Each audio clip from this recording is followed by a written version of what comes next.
আসসালামু আলাইকুম প্রিয় দর্শক, আপনাদের সবাইকে সাদর আমন্ত্রণ জানাচ্ছি বাংলা ভিউ লাইভে।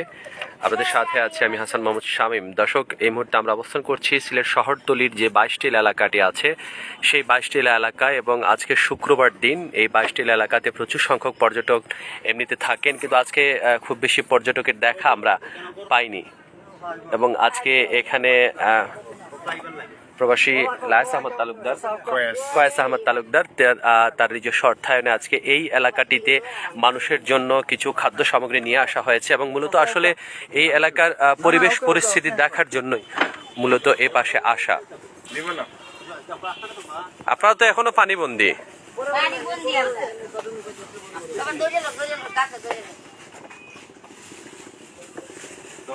এমনি চুলা জ্বলেননি আপনারা?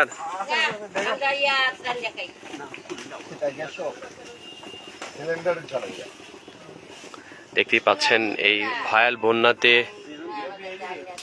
কতটুকু খারাপ অবস্থার মধ্যে পড়েছে এই পুরো এলাকাটি। এখানে কিছু রান্না করা খাবার নিয়ে আসা হয়েছে, সেই খাবারগুলো মানুষের মধ্যে বিতরণ করা হবে, এবং পাশাপাশি এই এলাকার সার্বিক পরিস্থিতি, পরবর্তীতে যে পরিস্থিতি আছে সেটা দেখার পরে মেইনটেনেন্স করা হবে।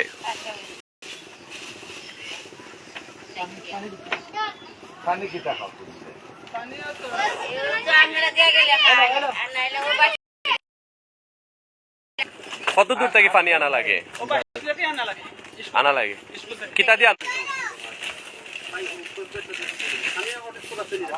দর্শক, বন্যা উপদ্রুত এলাকাগুলোতে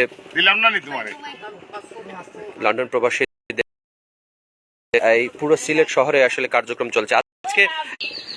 আজকে ঠিক এই 22টি এলাকাতে আপনারা কি কারণে এসেছেন, একটু যদি আমাদের সাথে শেয়ার করতেন। একটু আপনারা এই যে এলাকাগুলোতে আসছেন, কেমন দেখছেন এখানকার পরিস্থিতি এবং ঠিক কি কারণে আসা? কারণটা হইল বেসিকলি মূলত দর্শক, এই 22টি এলাকাতে কিন্তু নেটওয়ার্ক অনেকটাই দুর্বল। আমরা লাইভ করছি, এই নেটওয়ার্ক কিন্তু কিছুটা প্রবলেম করছে আমাদের মধ্যে, এবং দেখানোর চেষ্টা করছি বাড়িঘরের অবস্থা তো দেখতেই পাচ্ছেন একদমই পানিতে নিমজ্জিত। আরেকজন আমার সাথে আছেন সমাজকর্মী।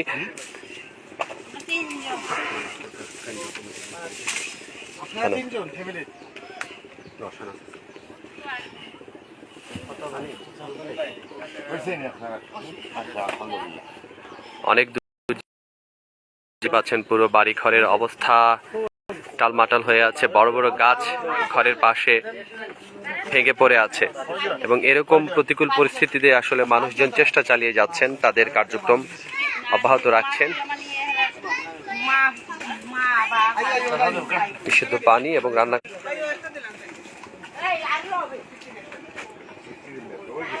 এদিকে সাপের উপদ্রব আছে নাকি চাচা? সাপের উপদ্রব আছে এদিকে? কম। এটাও কিন্তু একটা ভয়ের কারণ। 22টি এলাকা, যে পাশাপাশি জায়গাতে খুব একটা মানুষজন আসছেন না, অনেকেই দূর দূরান্তে যাচ্ছেন।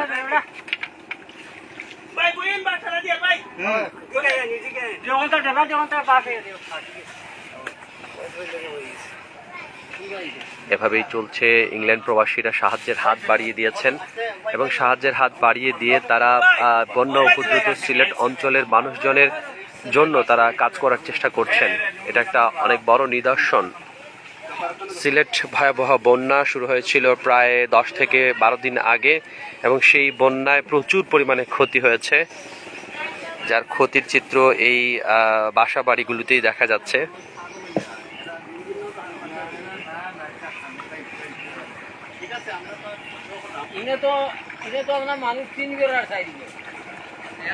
দর্শক, 22টি এলাকা, সেটি সিলেটের সবাই চিনে থাকবেন। এত সুন্দর একটি জায়গা, পর্যটনের জন্য বিখ্যাত, কিন্তু এখন এই এলাকাটিতে বন্যা পরবর্তী সময়ে মানুষজন এতটাই কষ্টে আছেন, এবং খুব একটা মানুষজন এদিকে আসছেন না। মানবাধিকার ফাউন্ডেশনের সিলেট নির্বাহী লিমন আমাদের সাথে আছেন, এবং লিমন এই বন্যা পরিস্থিতি শুরু হওয়ার পর থেকেই কিন্তু নানাভাবেই মানুষের জন্য কাজ করে যাচ্ছেন। তো আমি একটু তার কাছে শোনার চেষ্টা করবো যে লিমন, আজকে ঠিক কি কারণে এই 22টি এলাকার দিকে আসা?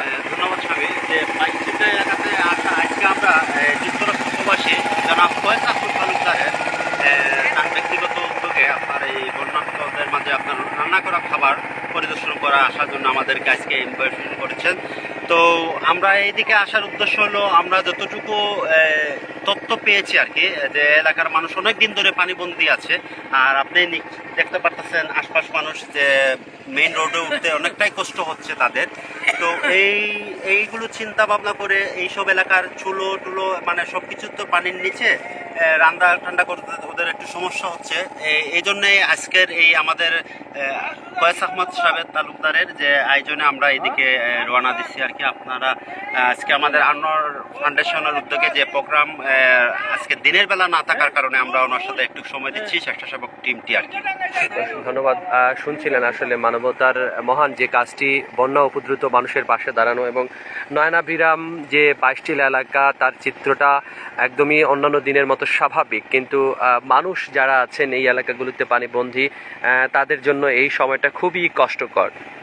এবং এভাবে ঘরে ঘরে গিয়ে মানুষের মধ্যে কিছু সাহায্য, কিছু ত্রাণ সামগ্রী যেগুলো আসলে মানবিক সাহায্যই বলা চলে, সেইগুলো করার চেষ্টা করা হচ্ছে। এবং পুরো এলাকার পরিস্থিতি পর্যবেক্ষণ করে ইংল্যান্ড প্রবাসী সহ পৃথিবীর যে যে প্রান্তে আসলে সিলেটের মানুষজন বসবাস করেন তারা সবাই এসব জায়গাতে এগিয়ে আসার চেষ্টা করছেন।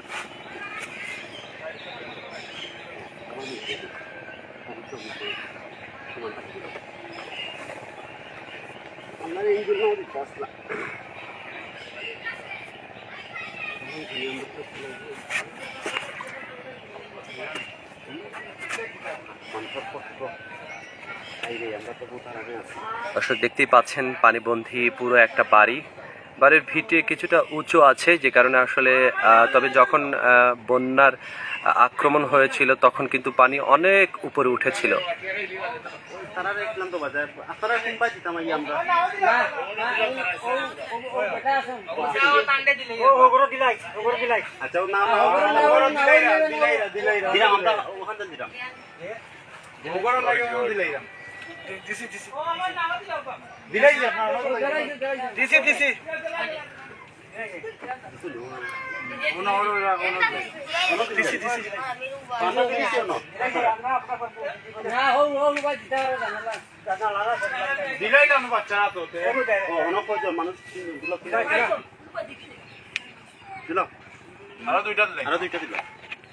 দর্শক বড় শুরুর দিকে আসলে রান্না করা খাবার অনেকেই দিয়েছেন, তবে এখন অনেকটাই কমে এসেছে এইরকম খাবার দেওয়ার প্রকৃত। আজকে যেহেতু শুক্রবার, যার কারণে এই খাবারটুকু রান্না করে মানুষের জন্য নিয়ে আসা হচ্ছে। এমনিতে আপনাদের সমস্যা কি এখন বর্তমানে? ওষুধ পাইছি তো আমরা, ওষুধ দিয়ে গেছে একটু আগে। আচ্ছা, বুঝুন নি, তো আমার লোকে ওষুধ এটা অনেক কিছু টেটলামা বেদনা টেদনা এই সেই, বুঝছেন। এমনিতে তো অবস্থা আপনাদের খারাপ, নৌকা ছাড়া তো চলাচলের সুযোগ নেই। সুযোগ নাই, ও দিয়া গেছে আমরা, ও পানি উনি দিছে খাইছি। বিশুদ্ধ পানির ব্যবস্থা আছে নি আপনারা? আছে আছে না নি? এমনি কোনো সমস্যার না তো? না ঠিক আছে না আপনারা? দর্শক আমরা আছি সিলেট শহরতলির 22টি এলাকাতে। গোরদ্বার আপনারা ভাঙ্গি গেছে? আমরা নাম দিছি মেম্বারের কাছে, আইডেন্টি কার্ড দিয়া, বুঝুন নি। আচ্ছা, সরকারে যদি কোনটা সরকারে পুনর্বাসন করবো। আপনারা যোগাযোগ রাখবা আর কি, স্থানীয় প্রতিনিধি যারা আছে ইনশাআল্লাহ। বন্যার ক্ষয়ক্ষতি, বন্যা পরবর্তী সময়ে যে বিষয়গুলো খুবই গুরুত্বপূর্ণ, মানুষের বাসা বাড়ি একদমই ভেঙে গেছে দেখতেই পাচ্ছেন, এবং এই বাসা বাড়িগুলো আসলে ঠিকঠাক করা সেগুলোও কিন্তু খুব গুরুত্বপূর্ণ। লিমন, বন্যা পরবর্তী সময়ে তো আসলে মানুষের বাসা বাড়ি তৈরির ব্যাপারে অনেকেরই এগিয়ে আসা উচিত, সেটা তো অনেকেই বুঝছেন না। আপনারা কি এই ব্যাপারে কোনো পদক্ষেপ আছে আপনাদের? ইনশাআল্লাহ, আপনি জানেন আমাদের যে আনোয়ার ফাউন্ডেশন ইউকে বাংলাদেশ সিলেটের উদ্যোগে, তো আমরা রিসেন্টলি কিছু কাজ শুরু করে দিব, ফিল্ড ওয়ার্ক আমরা শুরু করে দিব অলরেডি। আপনার যেমন মেডিকেল একটি টিম আমরা আছে, মেডিকেল টিমটি নিয়ে আমরা মাঠ পর্যায়ে কাজ করে যাব। আর দ্বিতীয়ত হচ্ছে আপনার সামনে একটা ঈদ আসছে, ঈদের সময় সেই বন্যার্ত মানুষদের, অসহায়দেরকে নিয়ে যে তাদেরকে একটি দিনের জন্য খুশি করার যে একটা পরিকল্পনা আমাদের ফাউন্ডেশনের চেয়ারম্যান পরিচালক মহোদয় জনাব আনোয়ার মিয়া আর রেহানা বেগমের উদ্যোগে আমরা একটা পরিকল্পনা করছি। ইনশাল্লাহ আমরা সেই সব অসহায় মানুষের পাশে দাঁড়াবার একটা ফুল প্রিপারেশন আছে। আর তারপর আপনার যে বাসস্থানের ব্যাপারে কিছুটা আমরা যতটুকু পারি আমাদের ফাউন্ডেশনের পক্ষ থেকে ব্যক্তিগত তহবিল থেকে আমরা ইনশাল্লাহ চেষ্টা করে যাব সেই বন্যার্থ মানুষের সাথে। ধন্যবাদ। এরকম কার্যক্রম অব্যাহত থাকুক দর্শক, আমরাও প্রত্যাশা করি এরকম কার্যক্রম অব্যাহত থাকবে এবং বন্যার্থ মানুষের পাশে মানুষ দাঁড়াবে। আমরা ছিলাম শহরতলির 22টি এলাকাতে এবং 22টি এলাকায় এই মুহূর্তে নয়নাভিরাম সৌন্দর্য যেন মেলে ধরেছে, তবে সেই সৌন্দর্য উপভোগ করার সুযোগ নেই মানুষের জন্য, যেটা আসলে খুবই দুঃখজনক। পানিবন্দী মানুষ এবং এই পরিস্থিতি আসলে কতদিন পর্যন্ত যাবে সেটাও কিন্তু একটা দেখার ব্যাপার। দর্শক, দেখানোর চেষ্টা করছিলাম 22টি এলাকার সর্বশেষ পরিস্থিতি এবং এখানকার একজন ইংল্যান্ড প্রবাসী যিনি রান্না করা খাবার মানুষের মধ্যে বিতরণ করছেন এবং বিতরণ করে আসলে তাদের অ্যাকচুয়াল সিচুয়েশন বুঝে পরবর্তীতে তাদের জন্য আসলে ঠিক কী ধরনের সাহায্য সহযোগিতা করা যায় সেই ব্যাপারটিও কিন্তু দেখভাল করার চেষ্টা করছেন। আমরা আপনাদের সাথে এভাবে আবারও সংযুক্ত হব বাংলাভিউ লাইফে এবং দেখানোর চেষ্টা করব সিলেটের সর্বশেষ সব খবর। সে পর্যন্ত সবাই ভালো থাকুন, সুস্থ থাকুন, বাংলাভিউয়ের সাথে থাকুন। খোদা হাফেজ।